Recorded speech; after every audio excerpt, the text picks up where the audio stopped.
Hello, everybody. This is a lot bigger, and there's a lot more people here than I thought there would be. And yes, suddenly I feel very, very warm. But I hope everybody is ready for today and the Jack Daniels pop-up bar, that is, later. I'd like to start by saying that it is an honor to be here.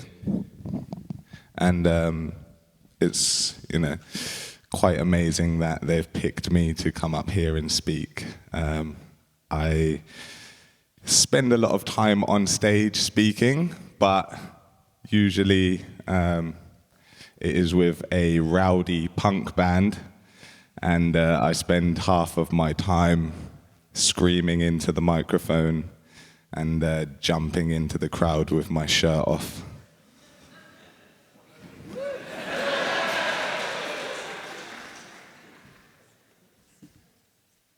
But there's plenty of time for all of that later, I'm sure. So, my name is Bobby, and I'm a vocalist, a guitarist, a producer, and one half of the greatest punk band to ever come out of Britain, Vylan.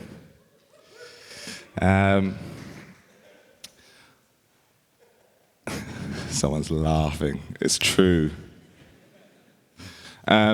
So I'd like to talk about my experience as a musician performing in independent grassroots venues, some of which I'm sure are here today and have graciously hosted us over the last month or so when we've been touring. So earlier this year, I was fortunate enough to get back out touring after over a year and a half of no live shows.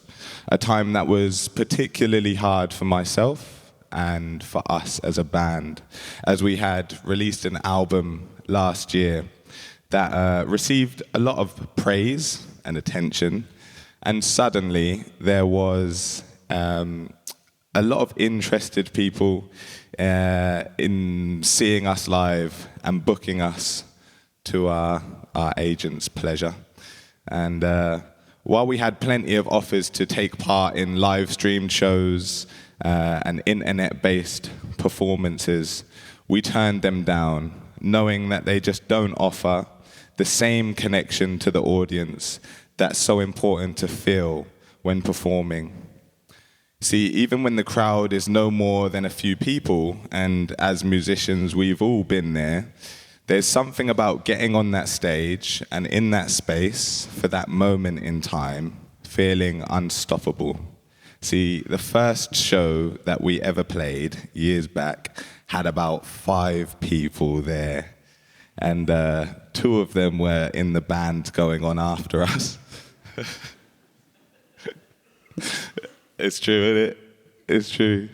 My brother over there is in the band with me, and one of them was the sound tech, but the venue, which was the Beehive in Bow, not too far from here, gave us a place to hone our skills and see what we were capable of if given the space and opportunity. And since that first performance, we have gone on to have moments in our career as a band that we will never forget. One of them being a sold-out headline tour across the UK, including a show at the legendary 100 Club. And that's just one of the roles that you're fulfilling as independent venues.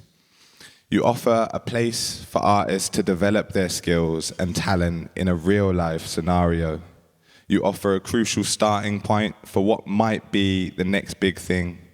You allow all that hard work and preparation that takes place in rehearsal rooms and bedrooms and any other space that we as musicians find ourselves squeezed into while creating and crafting our art to be unleashed and experienced in a momentary communal instance that is like none other. It can't be replicated over the internet, it can't be experienced on a streaming platform, and it can't be felt through a YouTube video. it can only truly be appreciated in the environment it was crafted for. And that environment is each and every one of the venues that is represented here today by various owners, managers, and members of staff.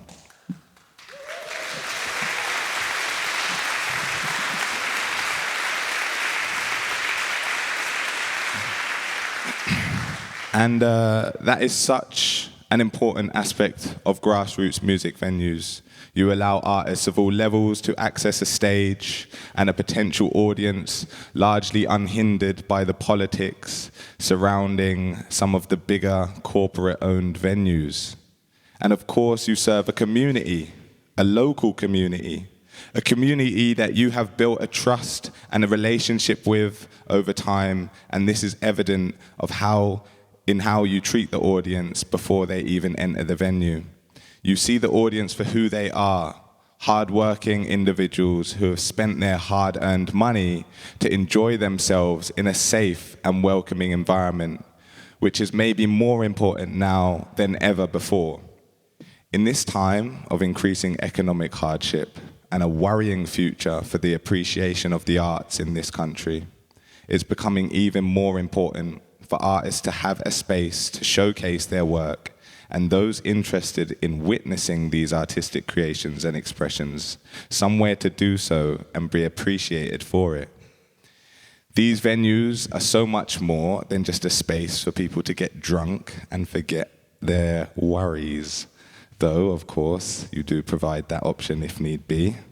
But under the roofs of your venues, art is expressed, it is appreciated, and communities are built and friendships are made, some that last the night and some that last for life. And so when those spaces that allow us all to express ourselves were threatened over the last year and a half, we all felt it. Suddenly, those spaces that so many of us had taken for granted, those communities that we didn't know we needed so much, and that art we all half experienced with a phone in front of our face, recording videos we'll never watch back, disappeared. For some, that disappearance was momentary, though, of course, it felt like a lifetime. And for others, they unfortunately did not make it through the other side of the pandemic.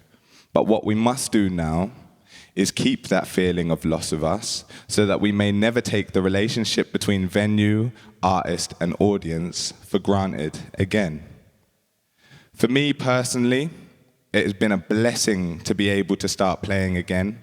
I never would have thought that I would enjoy traveling around the country in a van, eating sourdough bread and Marmite for breakfast, dinner, and tea. Which, I must thank all the venues that graciously supplied our rider, because you honestly kept us going from venue to venue, even if it was carb-heavy diet. It's been an experience that I won't soon forget, packing out venues across the country as we all bounced back from the pandemic together in a sweaty, punk-driven mosh pit. It's hard to explain it with words, but I'm sure all of you that work in a venue in some capacity understand what it has felt like. Those hectic sound checks and technical issues, the sweaty vocalist desperately asking for more stage voice, and those audience members that are enjoying themselves maybe a little too much. How we've missed this chaos, a chaos that we are all fortunate enough to work in. Seeing the faces of people that bought our album in the height of lockdown, that have been waiting patiently to hear it live and experience it communally, has warmed me more than I can express at this moment. Creating bonds with the audience on stage as well as off stage in very tiring nightly meet and greets, and forming friendships with support acts and crew that joined us along that trip. And while many people made that possible, today is about the venues that offered us shelter under which these connections can be made. So now we must look at what is next. What happens now that the venues are back and we are still recovering from a tough couple of years? Well, what I would hope to see is more nurturing of homegrown talent, more accessible events for up-and-coming musicians from the communities that your venues serve, and more partnership in that from the agents that you work with. Our agent, for example, sent through local opener suggestions for a lot of dates on the tour, which allowed us to create relationships with bands that we may not have met otherwise. It also gave those bands access to a stage and a sizable crowd that they may not have had access to. We have so much talent here in this country, and it's not just the cities, it is all over this country. And it doesn't just come from London, it can be found everywhere. And I hope the agents and venues in this room continue to push for local openers when appropriate. I also hope we see longer tours across the UK. Yeah, okay, got some people on my side there, yeah. Because for far too long, it's just been about the major cities. And while that may make sense for bigger bands, there are still plenty of smaller towns and cities that have incredible venues and attentive, enthusiastic audiences that are looking for a good night out and their next favorite new artist. I hope we start to see artists hitting more of these cities and towns across the UK. I honestly can't tell you how many times people told us how thankful they were that we came to their town to perform, and how many times we heard them say, "Nobody ever comes here." There are gems of venues all over this country, and today is proof of that. The tour we just completed is proof of that. And I hope we continue to remember that these places are crucial to an artist's development in this country, and the locals there are waiting for the next gig.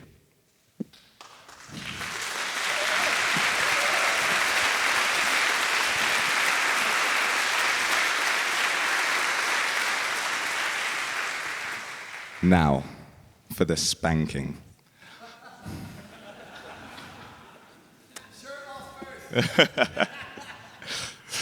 I also hope we start to see more diversity in these venues, from the artists that are booked to the venue staff and operators. The lack of black-owned venues is a problem that I won't attempt to dissect up here, but more accessibility to ownership needs to be encouraged, as does the diversity among the staff and crew. Of all the venues we have played, I have only ever seen one venue with a sound engineer that wasn't a man. And furthermore, I have never seen any people of color performing this role in any of the venues that we have performed. This is a problem. How can it be that I know female engineers, black and brown engineers, but can't manage to find them in the venues? Just like every other sector, there is work to be done in regards to diversity. But look around your crew, your employees, your co-workers, and ask yourself, is this a true representation of our community? And if not, what can be done about it? Is there room in your venues to hold training workshops during the day, possibly helping marginalized people gain access to roles in live music, whether those roles be in sound engineering, stage crew, or management positions? You have the space and you have the expertise. Ask yourself, what are we doing to help diversify this industry that we are all so fortunate to be a part of and many wish to join? Are you able to hold training days or shadowing opportunities to people that may not otherwise have access to these roles and the expertise and knowledge that you can offer them? Are you able to create a relationship with local colleges or universities to offer opportunities for students or recent graduates? Can you offer the local college or university a night run entirely by the students of the music tech and music business courses that so many colleges and universities offer now? And likewise for the booking agencies, record labels, publishers, and other parts of the music industry that thrive off of the artistic creations made by people that are nowhere to be found when you enter the office. This is proof that there is work to be done, and some of you are doing it already, while others must catch up. and it is important to remember that we can all do more. And so I leave you with that. We are all here today to celebrate our industry, learn more about our industry, and develop ideas to further and strengthen our industry. So let us make sure that it is an industry worth celebrating. Let us make sure that it is an industry that represents us all. Let us make sure that it is an industry that continues to serve the people, from the art created to the showcasing and commoditizing of that art. Let it be an industry we can all be proud of. Thank you.